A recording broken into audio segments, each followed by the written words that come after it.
Welcome in, everyone. Today, we're diving into a genuinely fascinating and incredibly high-stakes medical mystery that unfolded right aboard a cruise ship in the South Atlantic. Throughout this explainer, we're going to track this pathogen from the tight quarters of a luxury vessel all the way to the cutting edge of global infectious disease protocols.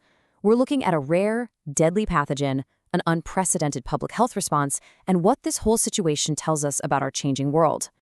Okay, let's kick things off with a pretty jarring number. 42 days. That is the maximum quarantine period required for the high-risk contacts we're going to talk about today. I mean, just imagine taking a month-long luxury cruise, only to find yourself confined to your home, totally avoiding mass gatherings and public transit for 6 long weeks after you get back. It sounds extreme, right? But this wasn't some wild overreaction. It was a completely necessary precaution based on the unique biological threat that was circulating on that ship. And honestly, the next figure is even more alarming. 38%. That's the potential fatality rate for patients who develop severe respiratory symptoms from hantavirus pulmonary syndrome, or HPS. When you stack that up against more common respiratory viruses, a 38% mortality rate is absolutely staggering.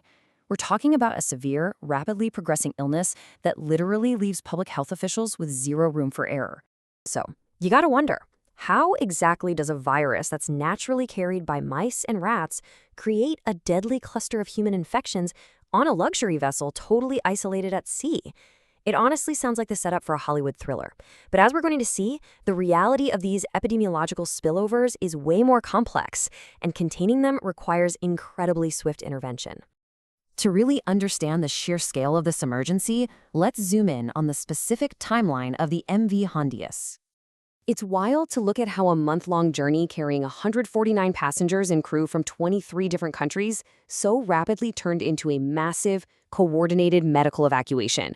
The ship departs Argentina on April 1st. By April 24th, 30 passengers disembark in St. Helena. But behind the scenes, this deadly pathogen was already doing its thing. It all culminated on May 6th. This became known as Day Zero, the day public health professionals officially clamped down, verified containment measures, and evacuated the symptomatic cases. And the virus moved with devastating efficiency. It left a cluster of severe cases and heartbreaking fatalities among the passengers and crew in its wake. Out of 8 total reported cases, 6 were quickly confirmed in the lab. 1 patient became critically ill, and 3 people tragically lost their lives. Look, in a closed environment like a ship, seeing numbers like this is an absolute nightmare scenario that prompts immediate, global panic. Okay, so to really grasp what hit this ship, we need to take a quick step back and look at the biology of the culprit itself. Basically, we're talking about a family of zoonotic viruses. Crucially, human infection usually happens when someone breathes in aerosolized viral particles, mostly from the droppings, urine, or saliva of specific infected rodents, like the deer mouse. Normally, the chain of transmission stops right there at the human host. The virus jumps from animal to human, and that's usually the end of the line. Now, this side-by-side comparison is super helpful because it perfectly illustrates how the exact same family of viruses can cause vastly different yet equally terrifying syndromes depending on what hemisphere you're in. Over in the Americas, you mostly see hantavirus pulmonary syndrome. That's a severe lung infection where a patient's lungs essentially fill with fluid, carrying that scary 38% fatality rate. Meanwhile, in Europe and Asia, you're looking at hemorrhagic fever with renal syndrome. This one attacks the kidneys and causes internal bleeding, with the severity really depending on the specific strain. Both require intensive care, but they act very differently. But here's the massive plot twist. The specific strain found on the MV Hondius, the Andes virus, changes absolutely everything we know about standard hantavirus outbreaks. It completely rewrites the rulebook. Things escalated so fast and the situation was so unique that heavy hitters like the European Center for Disease Prevention and Control, the ECDC, had to instantly step in. They had to draft highly specialized, rapid, scientific containment protocols because standard guidelines just weren't going to cut it for this specific strain. Because, and this is absolutely crucial to understand, the Andes variant is the terrifying exception to the rule. It is the only type of hantavirus known to spread person to person. Now, transmission does require close, prolonged contact with someone who is already symptomatic, but the sheer fact that it can spread directly between humans makes the tight enclosed quarters of a cruise ship incredibly dangerous. Throw in an incubation period that can stretch from 1 to 6 weeks, and you are literally looking at a contact tracing nightmare. So, knowing all that, how on earth do you contain it? Public health officials had to get really creative, really fast. Out of an abundance of caution, authorities essentially classified almost everyone on board as a high-risk contact. Look at these specific tiers. If you shared a room, had intimate contact, or just spent 15 cumulative minutes within 2 meters of a case, you got thrown right into that high-risk bucket. And the action for that, a massive 42 days self-quarantine with daily symptom monitoring. And what about flying exposed people home?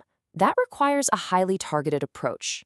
For long flights, contact tracers brilliantly built this matrix.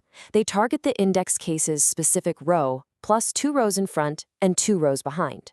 If you're sitting anywhere in that zone, you're flagged. It's a meticulously calculated grid designed to catch any aerosolized droplets. To actually repatriate the asymptomatic passengers off the ship, they engineered a fascinating seating matrix. Everyone wore fluid-resistant masks, or FFP2 respirators, and these ex-passengers were isolated with an empty buffer seat in every single direction. Front, back, left, right. Completely empty. It's a logistical marvel built entirely around the physics of viral transmission. Meanwhile, back on the ship, actually eradicating the virus from the physical environment required extreme interventions. Cleaners had to suit up in full airborne precautions. And get this, they had to strictly avoid dry sweeping. Why? Because hantavirus lives in dried biological material. If you sweep a floor dry, you literally kick deadly invisible viral particles right back up into the air. Actually, scratch that. It's more like creating a viral dust cloud. So everything had to be chemically deactivated with a bleach solution and left wet for 10 minutes before it could be safely wiped away. But there's another kind of cleanup, right? Managing the panic. When a story about a deadly virus on a cruise ship hits the news, misinformation spreads like wildfire. The ECDC stressed the need to manage public fear by communicating clear facts with genuine empathy and narrative coherence. They used a strategy to warn local communities, like in the Canary Islands where the ship headed, about incoming rumors before they even heard them, all while making sure the passengers themselves didn't face undue stigma. Radical empathy as public health policy. It's pretty amazing. All right, let's pull back for a second to the macro level to figure out why these kinds of outbreaks might be happening more often. Check this out. Between June 2025 and May 2026, Argentina recorded more than 100 cases of hantavirus. To put that into perspective, that is roughly double the number of cases from the previous year. We're talking about a massive, localized spike in the exact same region where the MV Hondius originally set sail. So, what's driving this? Well, research models cited by Live Science point a finger right at climate change. As our weather patterns shift, they are actively changing the geographic footprints of these virus-carrying rodents. It's pushing them directly into new human populations that have no prior immunity or experience with the disease. And that radically increases the chances of a zoonotic spillover. Which really leaves us with this huge hovering question. As our changing climate shrinks the barrier between wildlife and ourselves, forcing our paths to cross more and more, are our public health systems actually ready for the next spillover? The MV Hondius outbreak was a serious stress test. It showed us the incredible speed of modern epidemiology for sure, but also the frightening adaptability of nature. Thanks so much for joining me on this explainer, and keep questioning the world around you.